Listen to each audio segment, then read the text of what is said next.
to like it. Yeah, that's a good point. Right. What else am I supposed to do? I'll have to keep that in mind once it gets cold Hmm. tonight. We'll see. We'll see Yeah, how it is tonight. right. You're a tough guy. You can handle it. That's You right. do get at least a blanket. That's true. That's true. Mhm. And I've brought socks and a hoodie. It's yes, it's not impossible to enjoy. Oh, okay. With a hoodie, you're all set. That in fact, if you can pack some clothing, I give you a hint. Not very many people use the wooden pillows. Yes, I noticed that after discussing with people after the retreats that a lot of people just use their own bags and stuff. I used it because I wanted to be like proper, and I was like, oh, it's here, I have to use it. But No, it's yeah. there because of a convenience, you see. If the history is at Wat Suan Mokkh, it's a forest monastery, which Mm. means that anything that comes into that kuti can eat anything it wants to. And kapok pillows would be all over the floor the next day. That I had on the first night I left my door open and I think like some animals or rats or something came in the room and like ripped up my headphones. All the foam on the headphones, they ripped it. Another retreatant, his like he left some underwear out and it got all just like torn up and torn apart. Just like yeah, yeah, wild place. Yeah, And to think I knew about that 35 years ago, I could have warned you. yeah. This I is learned my lesson. exactly and precisely why there actually is a rule that monks do not keep food overnight, because that's going to get them attacked. Mm, yes, You do not that's take the. food to the kuti, or if you do, you dispose of it either by eating it yourself or putting it out for the animals to eat out in the yard, and you do that before sundown. That's part of why Okay. I'm in the kitchen. Is, I'm not allowed to eat in my dorm, which makes a lot of sense. We don't need ants in there and stuff. That would be a nightmare. You're trying You'll to be sleep and lucky you if feel, it's just ants. oh God, what Anything else? that can crawl over that brick wall that you've got behind you. Mm, through the window, right? The Mhm. bars, yeah, and they're quite Well, far apart. They're a large animal. Yeah, even. well, I am really so happy for you, Robert, that you're actually at my home. Oh I yeah, know I'm that happy to be. The home's awesome. I know that old dorm well. That in fact it's an excellent place to make friends because those guys are going into the retreat, and many of them may not know much of what's going on, so you can spend that time sharing the Dhamma. mm, that's a really good point. That's what I did at the second retreat. At Deepa Pawan, because I did the first one and then I had 3 days on the beach, hang out with the friends I made from the first one. Came into Hmm. the second one, um, and it was wonderful to discuss it with people going into it and see like, wow, that was me a week ago. You know, I was so nervous, I was so unsure of myself, and now I can see everyone else is going through the same thing, and it's really a curious experiences. You know, it's cool to see. Excellent. So you're going through just the transformation I had planned.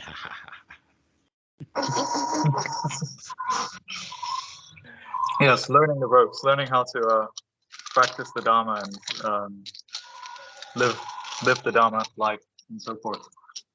And doing it at one of the most beautiful places that you could find to do so. That's why Oh, I tell me. recommended to go walkabout at Watson Mook. I mean, head for the spiritual theater, get a load of the two ships that we've got there and why they're there, ask some questions, that kind of stuff. Oh, and one more thing. There is a friend of mine, I think she's still there. Her name is Brenda Bernansky, and you can locate her at generally she shows up at breakfast time at Wat Suan Mokkh. So since you're going over to the other International Dhamma Hermitage in 3 days, look for her tomorrow and the next day. She'll probably show up for breakfast.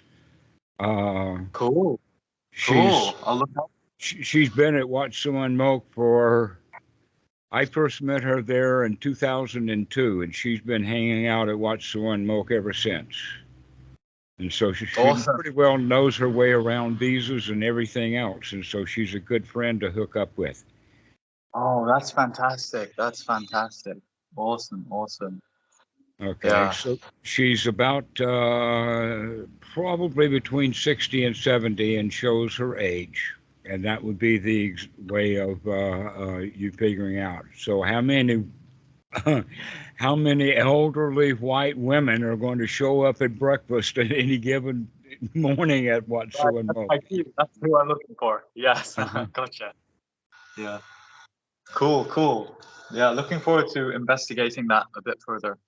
The visa stuff. Yeah, for sure. Okay, Yeah, I'm so for that tonight. Yeah. uh, does anybody have any actual questions? I mean, uh, we've just been enjoying Robert. Robert, do you have any questions? We'll let you go again first. You're the honor Um. student of the moment. Thank you. I feel honored. Thank you. Um. mm, uh, I don't know. Not that come to mind. Lifestyle, it seems, is really important. Getting away from the cell phone and having time away from that, total game changer. In terms of like stilling my mind and stuff. Maybe you could talk about that a little bit. Something I've noticed is that just constantly stimulating ourselves with distractions is like it really decreases like the, I guess, tendency to be mindful. Hmm. Forget all Well, about it. the first thing to see is that this is instinctual within us. It's instinctual in several degrees and in several ways, but you can actually see it in puppies. How frisky and friendly, and they chew things and they're interested in stuff, etc., like that. So this is what I mean is it's buried pretty deep in there. And then when we are humans and born, we are born into a culture that hasn't solved that instinctual dilemma. And so we get caught up into it ourselves. That in fact, uh, greed would dictate that the more I can make off of your labor, the better off I am. That's what business, big business, is all about. Mhm. No employee is going to be hired if that employee doesn't actually make money for the company. Is that not right? Which means that Yeah. automatically that no one is actually being paid what they're due, because the company gets a percentage of the cut. Right. Right. So the Okay? workers are always listening. Yeah. Workers are always cheated, and we wind up expecting to be cheated to the point that it's part of the natural, but we are still caught in that dilemma of I got to work to eat, I got to go, I got to do, Yeah. I and gotta that earn my way.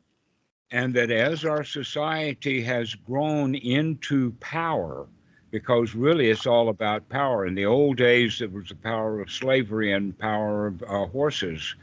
But now we have the power of power plants and oil and all of that kind of stuff. And surprisingly enough, that lets that instinct kind of get into high gear. And here we are going here, going there. That if you were stuck at home, then a lot of the activities that are done in daily life would not be done if the intention is to stay put. And that's one of the advantages that a place like what Suan Mokkh offers is that you don't have to go out there to do something. That, yeah, you're free to live in that dorm. In fact, if you come back and live in the dorm, you'll eventually be invited to go to a kuti. Some monk will run across you. You're there, and they see you. Hmm. So all you have to do is trust what I'm saying, that everything is going to work out just fine. Yeah. And you It's can a either stay there or, I mean, there's so much to do in this neck of the woods. And then there is the new place with Eric up in Royette with yes. Achan. I haven't even checked that one out yet. Yeah, so Yeah. It's kind there of are several possibilities, but the idea is that after we travel around a bit and get the idea of which one we like and which one is most beneficial to us, and who's got really good teachers and a Sangha there that we enjoy. When we put those things together, then we're going to move into such a place with the idea of, let's stay here. Let's put it in for the while. Let's not keep thinking about what's in England. Yes, And in what's fact, next? What's next? yeah, Simple for a bit. what's next? What's next? What will happen when I get back? And all of that kind of planning in the future. Then, in fact, when Danny was here, he kept doing it, and I got the idea. Okay, Danny, here's the new toy that we're going to play with, and that is that you can think about Thailand and anything in Thailand, but you don't have thoughts of England anywhere in England. And when you see the thoughts of Thailand, then you congratulate yourself. Yes, I'm here now. And when you have thoughts of England, then you're either in the past or in the future and off someplace else. Yeah, we're not present. And so you've heard about the story of you can take the boy out of the country, but you can't take the country out of the boy. Well, this is exactly how we do it, is by taking the country out of the boy. Every time the country of England comes into the mind, we just throw it right back out. And eventually take that country and all of the problems that we had in childhood and everything that's gone can be left in the past. Right, and so we're training this new habit pattern for the brain not to think about things that aren't actually happening right now. We're training that in. And things that you don't need. And so that a way of saying that, while at Wat Suan Mokkh, stay at Wat Suan Mokkh. Don't let the mind go out the gates. It's really silly to want it if you don't need it, because then you're just wanting. That's desire, that's suffering. So you just it's in the nature of wanting something you don't need that it's gonna end badly. Well, it did end badly. That's why we didn't let it go. That's an amazing part of the human psyche, and the way that we store memories is we only keep the memories that we complain about. And so every childhood boo-boo you had, you can remember it, but you don't remember the beautiful art that you did.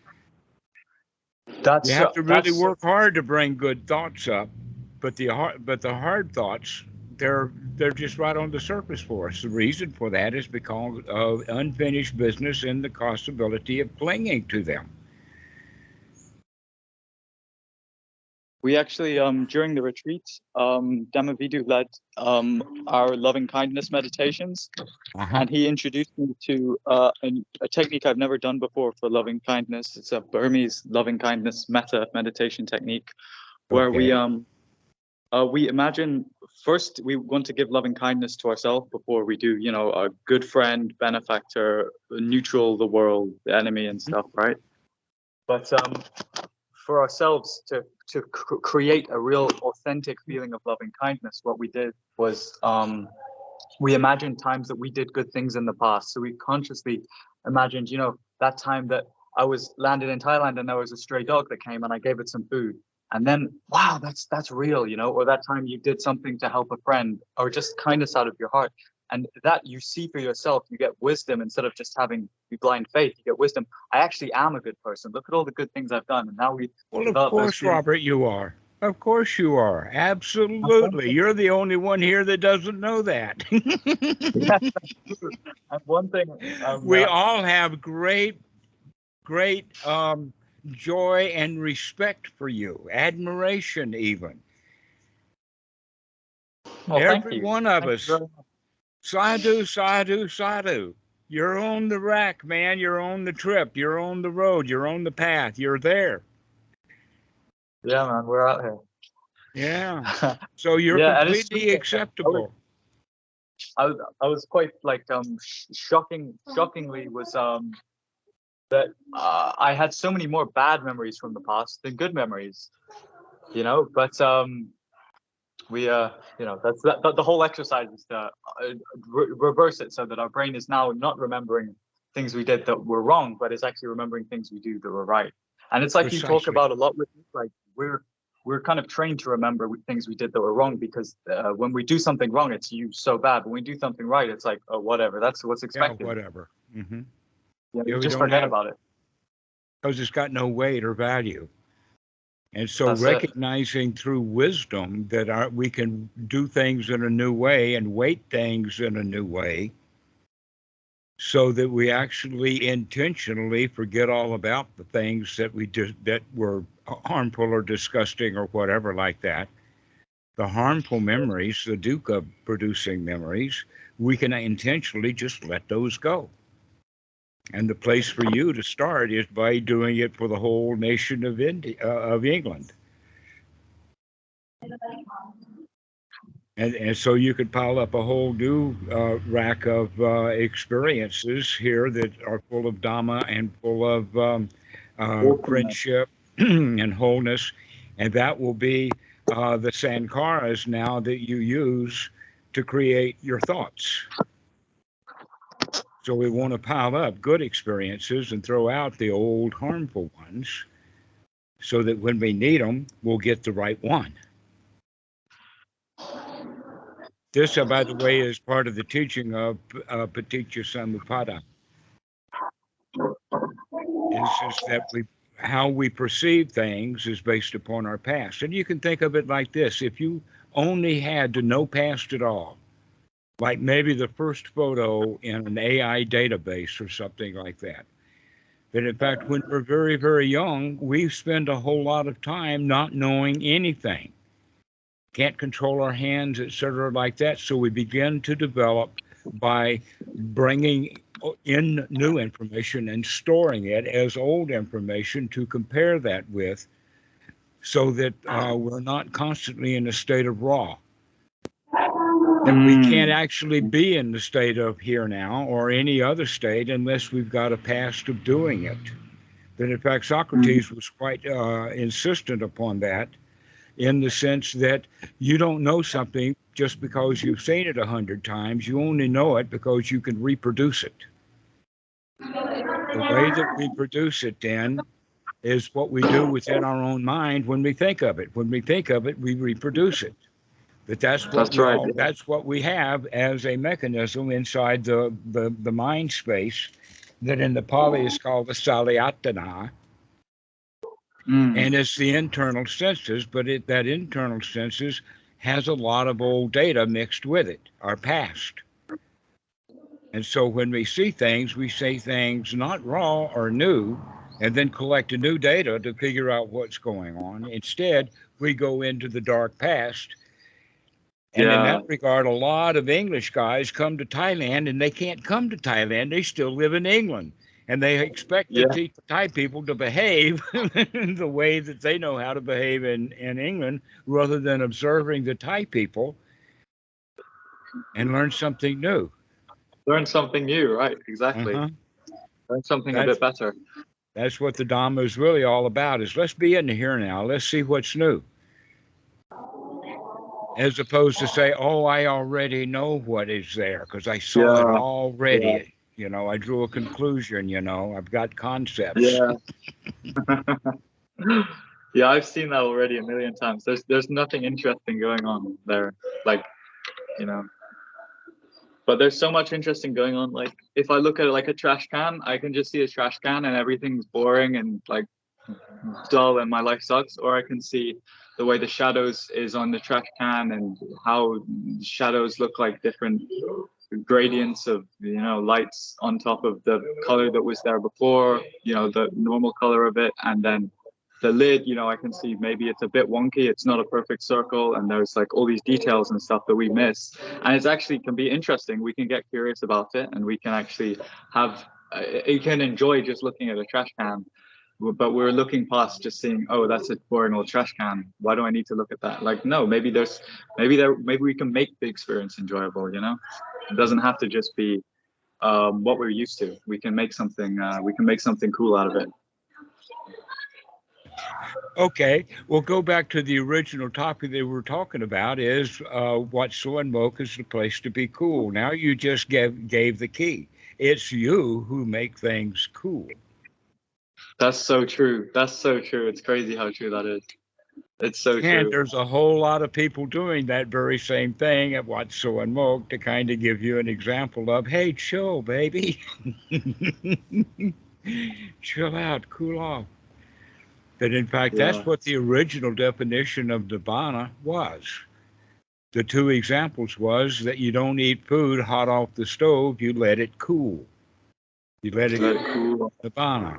Okay. Uh,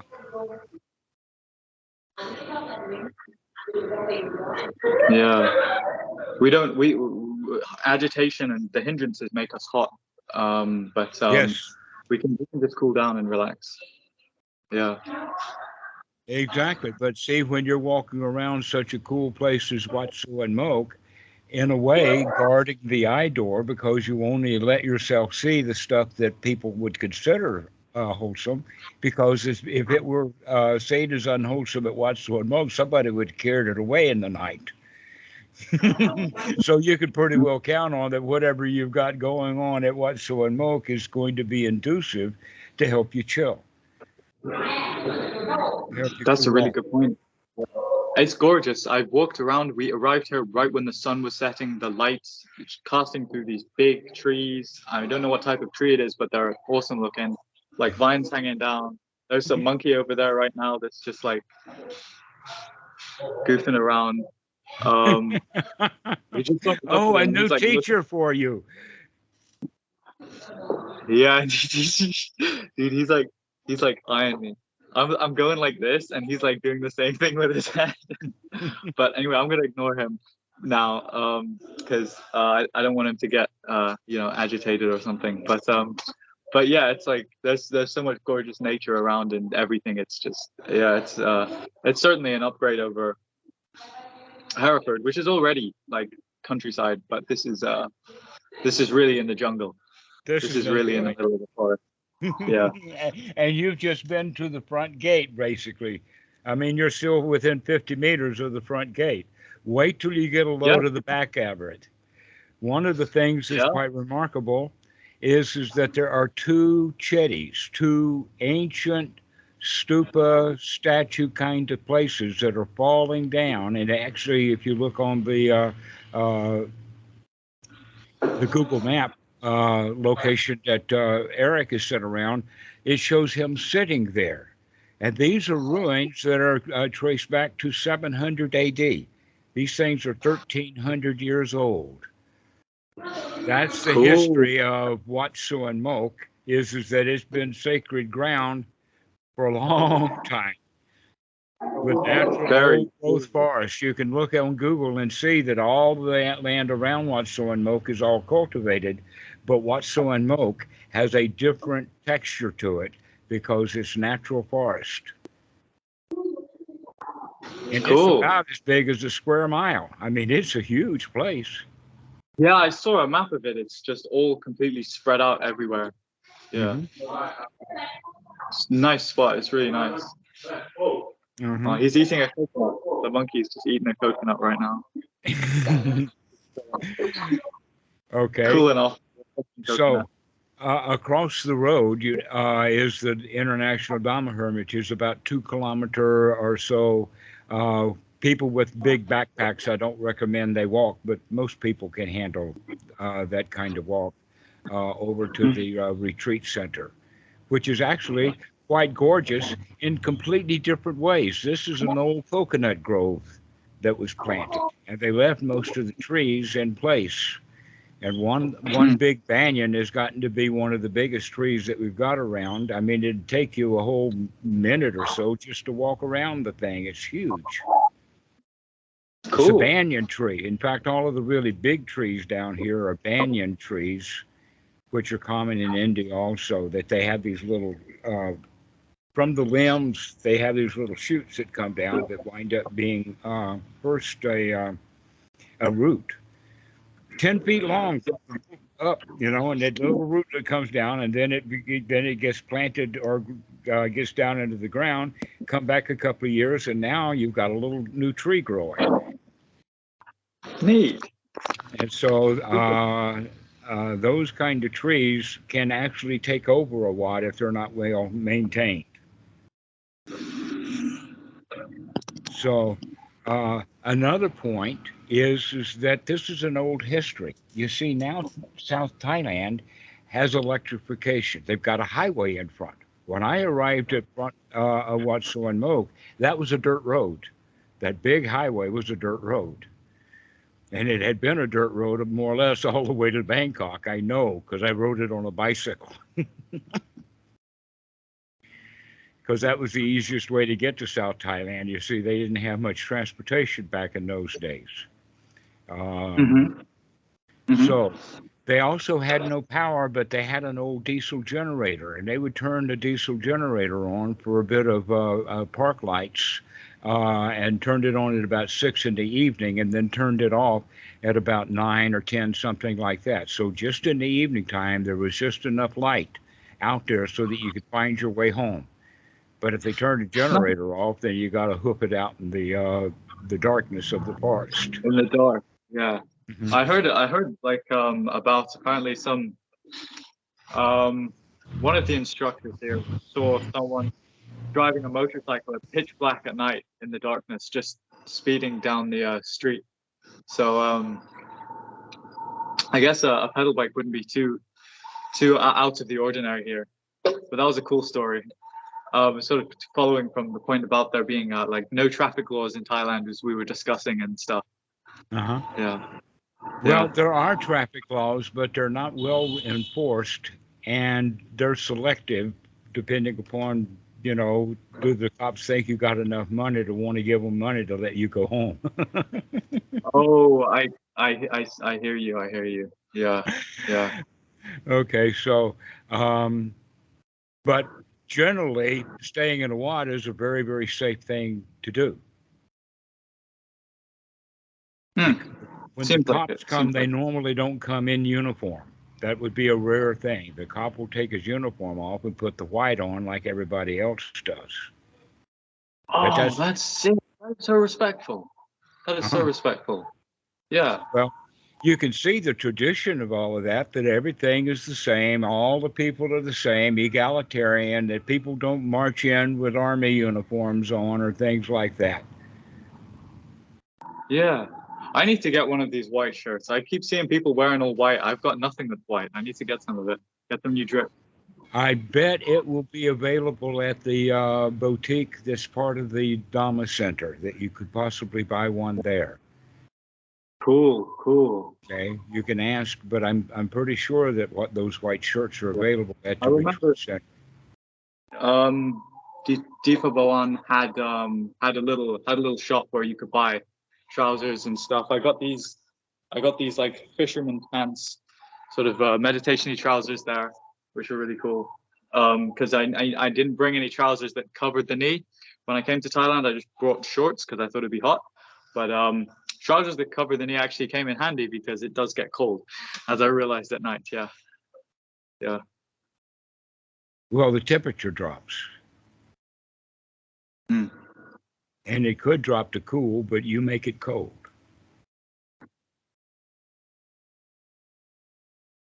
Now, That's we're a not good point. talking about a freezer or Antarctica or places where cold actually means the word cold. We're talking about you're in South Thailand. Yeah, that's a good point. Yeah.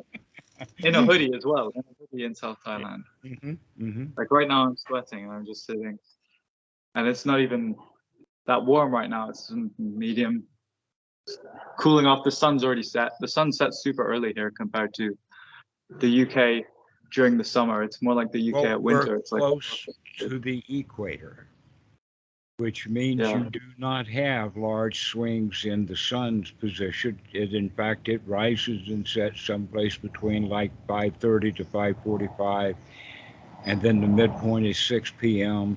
and then 6:15 or so. It depends upon actually where in Thailand you are or Yes, I how can see far. on But here, it's setting because the light's shining on your face. Yeah. hmm right. In fact, this is the time of year that happens for the next few weeks. At this time of day, the sunshine will actually find a place to crack through to get right on the face. I saw that already. And I know that happens because I've been tracking the sun for many, many years sitting here on the porch. He's an old friend, by the way. It's good to see him show up again. Normally he's he's in just every. doing it all over the yard, but he rarely makes an appearance here on the porch. Cool. Nice to see your old friend again. Hmm. Right, so that'll I should. happen for the next 6 weeks or so until after December the 31st, 21st, which is the end of the solstice, and then it starts to go away again. Not only have I seen that happen, I mean, heard about that and read about it in a book and figured it out, I actually observed it to be true. Okay, this is kind of off topic, but what is a solstice? Because I hear people say the solstice. I don't know what that is. Like, what is Okay, that? it depends upon where you live. And merry old England, which we don't talk about, has 4 seasons or 4 solstices. Okay, I'm familiar. and they're on the 21st of each month. One in March, one in July, one in September, and one in December. These are like Mhm. the cycles. This is the samsara of the year. We all have big cycles, and this is one of them. That in Northern Europe they have this cycle of summer, winter, spring, and fall. Right, right. Okay, but the actual summer and the actual spring and the actual summer, etc. That's a mental attitude that people have and think that it has Yeah, to do with the yeah, calendar, to where in fact, no, it has to do with the sun and the yeah. tilting of the earth. We're participating in its effect on us. It's not just affecting us, and we're just here doing nothing. Oh, I'm just being affected. Like, no, we're actively we're We're actively letting it. actively engaged in it, precisely. Yeah. Uh-huh. Uh, so that's where we get this the solstice, is those change of seasons, and it has to do with the solar positioning based upon the earth. Cool. So solstice is just the point at which the season begins to change to the new season. Right. Nice. So the spring solstice is going to be March the 21st. The summer solstice is going to be July the 20th, something like that. Yeah. Do you think there's do you think June there's the a s- 21st, not July, sorry, is the summer yeah. solstice. Do you think there's a spiritual significance to that time of the year, or if that's just superstition? Just what is it? It's called Saya. If you I can't. don't like Saya. it, it's superstitious. If you like it, it's scientific. Yeah, it's Buddha Sastra, not Saya Sastra.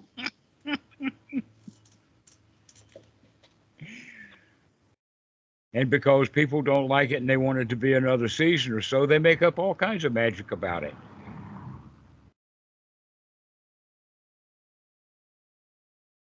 Mm. As the mind does, left unattended. Goes Well, into magic, magical everything. I would not say that the mind is left unattended, because that assumes if the mind is left unattended that the dukkha that is found therein is actual and real. Mm-hmm. Okay, then Mm-hmm. why don't get you leave the mind unattended and be in great peace and joy? Mm. Okay, that in fact we're going to spend most of our time with the mind unattended. Only when we're practicing anapanasati correctly would we actually be as tending to the mind. Yeah, for me, it's like a fraction of a fraction of a second of attention, and then I go back to mm, trying to attend to it. Let's say. Actually, I would say I would put in the category of you're actually experiencing or trying, you're using that word to do it, that's actually doing it. It's when you've forgotten all about it and are not trying to do it. Right. That's the part Exactly, that's isn't it? left unattended, and that's what we do most of the time. We're just simply not watching what's going on, Mm. Mm. Mm. not watching what's Yeah. going on the inside, and not watching what's going on the outside, and our attention is just splittered all over based upon whatever comes, without knowing that we can have control over that. And so here you are, in a way, Wat Suan Mokkh has the value of not giving you much input. It doesn't change much. Yeah, There's yeah. not, I know what you. there's not It's a. much of nature happening there. Only You just maybe look at. 10 to the fifth power rather than 10 to the 90th power, which is where most society is and things are changing. But there's not a lot of change going on at Watch Suan Mokkh. There's not much to look at except your reactions to things, because everything's always the same. You can. You see. It's very. Becomes very obvious that what you're actually perceiving is your reactions to things, not any quality that's inherent in the things you're perceiving. Yes, That's exactly. really obvious. Yeah, You I begin noticed to that a pay lot. attention to what your mind is doing rather than let it slide into the gutter that we keep it in mostly. Yeah, and just assume that, oh, this is how things are. This gutter is what life is. Life is just this gutter. And there's Uh-huh. there's my thing of this is how it Exactly. If you carry that to its natural conclusion, that gives the quality of life itself is dukkha, which is very easy to disprove.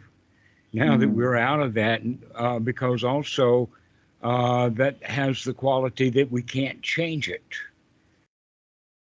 But the Buddha's model is anicca already. Let's do the changing and let's make those changes wholesome. Let's pay attention to yeah. what we're Totally doing. changing. We might as well change it consciously for the better rather Hmm. than just letting it haphazardly. Haphazardly